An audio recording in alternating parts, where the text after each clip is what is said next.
ఈ ఐఫోన్ వాడే వాళ్ళని చూస్తే నాకు మహా చెడ్డ చిరాకు ఫ్రెండ్స్. ఫోన్ చేసినా your voice is converted to voice mail, your call is converted to voice mail అంటే చేసేటోళ్ళు బొకడా కదా. వాడు ఫోన్ లిఫ్ట్ అస్సలే చేయడు, వీడు కన్వర్షన్ మీద కన్వర్షన్ పంపిస్తూనే ఉంటాడు. వాయిస్కి వెళ్ళి చిప్పు తెంగుద్ది. మళ్ళా ఎప్పుడైనా ఫోటో తీయమామా అనేది ఐఫోన్ కదా అని అంటే వాడు ఇట్లా ఇట్లా ఇట్లా పెట్టి తీస్తాడు. మాకు దిగరాదా? ఆ మాత్రం ఆండ్రాయిడ్ ఫోన్లో దిగరాదా? ఏదో నీ ఫోన్లో క్వాలిటీ మంచిగా ఉంటుందని దిగమంటే షో చెంగుతాడు.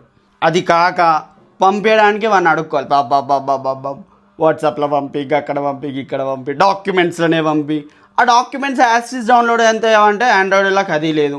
ట్యాప్ వేసుకొని మళ్ళీ డౌన్లోడ్ చేసుకోవాలి. వేస్ట్రా మీ ఫోను. ఎప్పుడన్నా బై మిస్టేక్గా వీడియో కాల్ చేస్తే, దేంట్లో వీడియో కాల్ చేసినా పర్లేదు, వాట్సాప్, ఇన్స్టాగ్రామ్ వీడియో కాల్ చేస్తే ఇట్లా పెడితే థమ్స్అప్, ఇట్లా పెడితే స్ప్రైట్స్, ఇట్లా పెడితే హాట్స్ డెవలప్.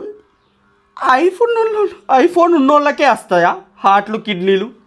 ఆండ్రాయిడ్లో కూడా డెవలప్ చేయండి. I'm demanding Android. లాస్ట్లా మామ నీకు ఐఫోన్ ఉంది కదా, సూపర్ రిచ్ రా, నువ్వు దావతీరా అని అడిగితే లేదు మామ ఇది జస్ట్ 25 years ఈఎంఐ అనే చెప్తాడు. మరి ఎందుకురా నీకు ఐఫోను? 20,000 ఫోను తీసుకోవచ్చుగా, 20,000 ఫోను తీసుకోవచ్చుగా. బై ద వే రికార్డ్ చేస్తుంది కూడా ఐఫోన్లోనే, నాది కూడా ఐఫోనే.